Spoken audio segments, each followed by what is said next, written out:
What's up guys, this is Chris here, and today we've got something pretty cool for you. Today we're going to be talking about the 5 best handguns that have come out in 2023 so far.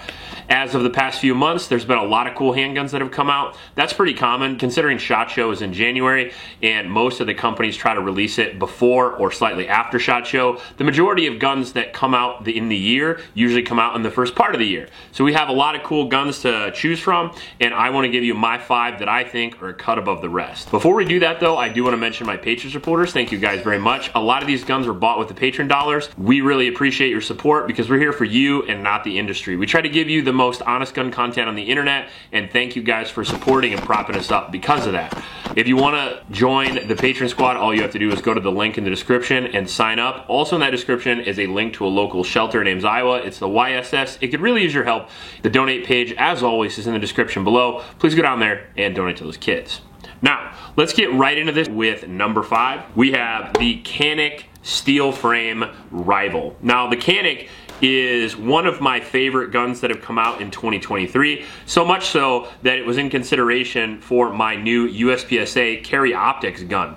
As a matter of fact, we've been playing around with this a lot because this is the new hotness on the competition circuit. It gives you a steel frame in the same old Canik striker-fired pistol realm, but if you know anything about the Canik striker-fired pistols, you know they're pre-cock strikers, so they have very light triggers, very short reset, which makes it perfect for competition. It also has a 5-inch barrel, comes with an optic system, a fiber optic front with a blacked out adjustable rear, very cool, amazing serrations all the way across. You do a lot of manipulations with a competition gun, so it is really nice to have them everywhere so you can run them if you need to do like table starts or if you have a malfunction. And if you have an optic on the back, you can always go to the front in case the back is cluttered, so that's very cool. Not only does it look neat, but it has a ton of different features, including this little gas pedal here. It's got a full Picatinny rail, it's got cuts in the slide to lighten the reciprocating mass, and then obviously you get an extra 10 ounces of weight or so with the steel frame, which makes it harder to carry, sure, but it reduces recoil dramatically, makes the gun really shootable, a lot less snappy than the polymer frame, while still accepting all of the same magazines and coming included with a magwell.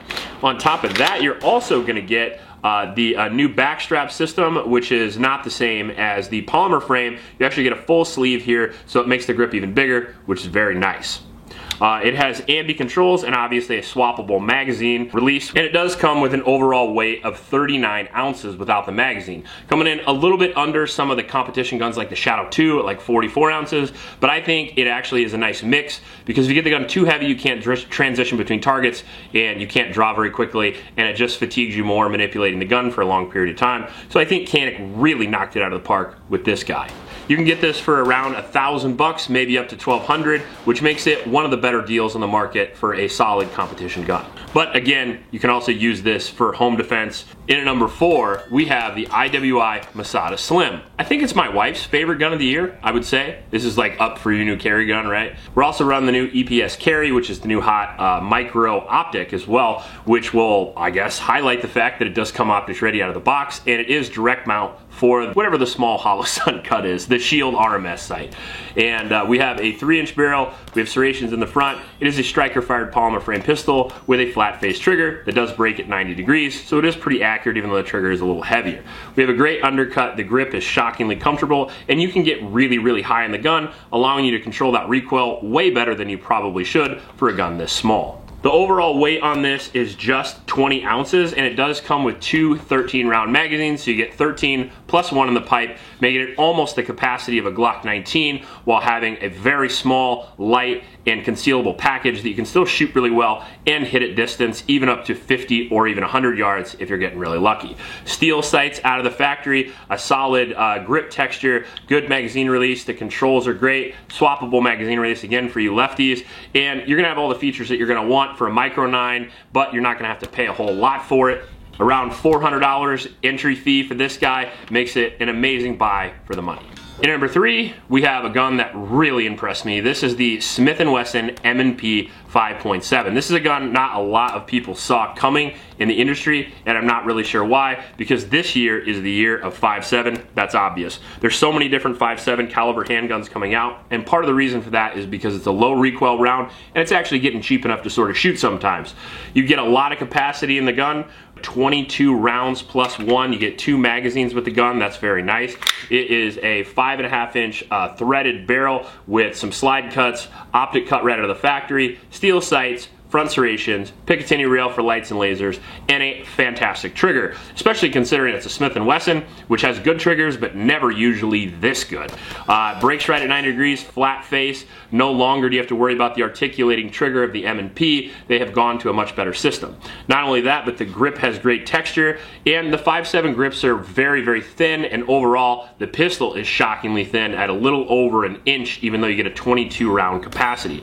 Now, if you like that, it gets even better, coming at about $700, making it very affordable by comparison to maybe the FN 5.7, putting it on par with the Ruger, which is an amazing pistol in its own right. If you want a manual safety, they make models with those. If you want a good warranty, Smith's good for that. And if you're worried about weight, don't worry about that either. The weight's only 26 ounces, and for a 5-inch barrel with a 22 round capacity, that's super light. So if you're looking for a kind of carry outside the waistband bush gun, or if you want to carry a full-size gun inside the waistband, I think it's actually a pretty good choice for that, considering how light and thin the gun actually is. This can flex into a lot of different categories. The only downside to it that I see at all is going to be the price of 5.7 ammunition.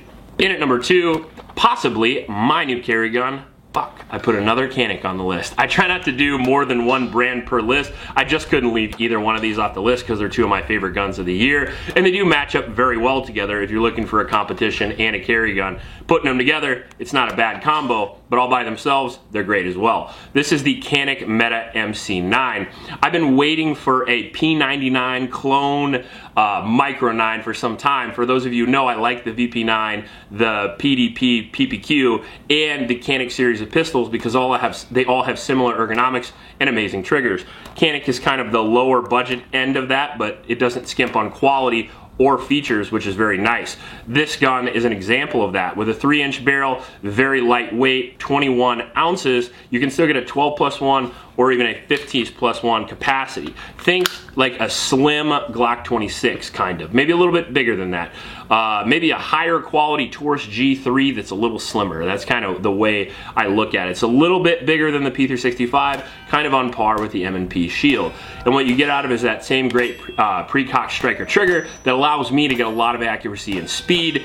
Slide serrations, optics mounting system, again, out of the factory. Steel sights, again, out of the factory. You have a Picatinny rail on your Micro 9 now as well, which is nice because if you want to carry this all day and you only want one pistol, you could put the 15-round magazine in this gun, put a light on it, and it would be a great home defense gun. 9mm caliber is standard. It will take care of everything you need.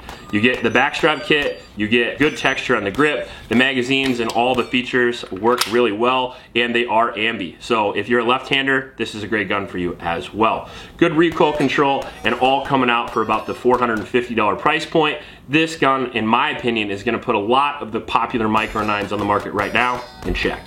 And number 1.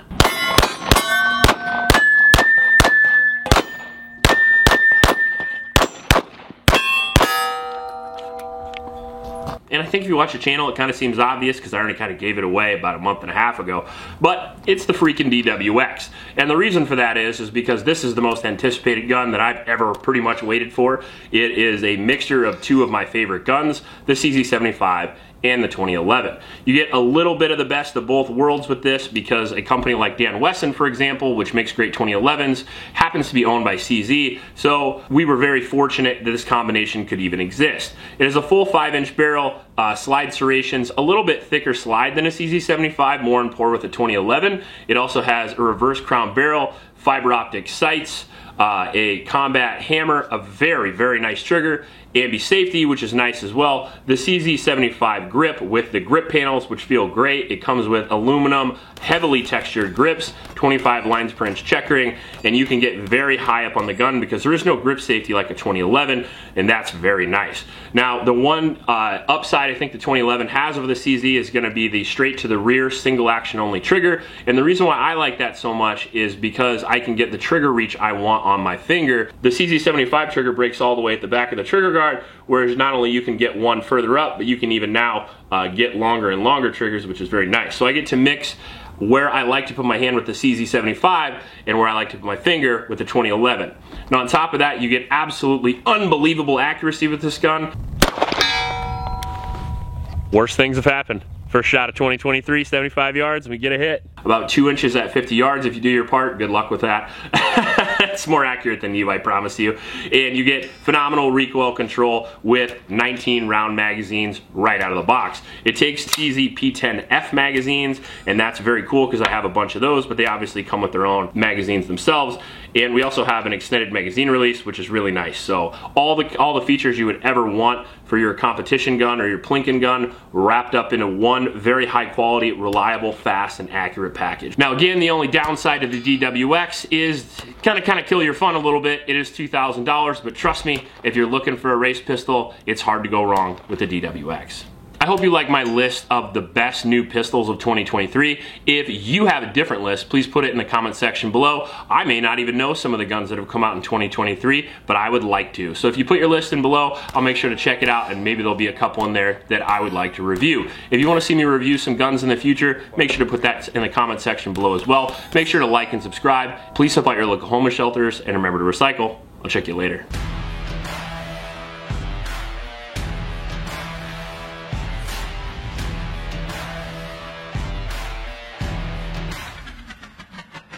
I keep doing the fucking finger guns over and over again. I cannot stop doing the finger guns.